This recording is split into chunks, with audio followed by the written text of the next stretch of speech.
Did you know that one man's decision prevented a war between the United States and the Soviet Union during the Cold War? 1962. The world was in the middle of the Cold War. The United States and the Soviet Union were facing off against each other. Both sides had nuclear weapons, and any mistake could destroy the entire planet. It all started in Cuba. The Soviet Union secretly placed nuclear missiles in Cuba, very close to U.S. territory. U.S. intelligence discovered this. Within days, the situation escalated. U.S. President John F. Kennedy imposed a blockade on Cuba. Soviet ships carrying missiles were on their way to the island. The world held its breath. If the ships didn't stop, the U.S. could attack. If the U.S. attacked, the Soviets would respond.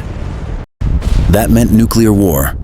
But the most dangerous moment was still ahead. One Soviet submarine, B-59, was in the Atlantic Ocean. U.S. ships detected it and began dropping depth charges as a warning.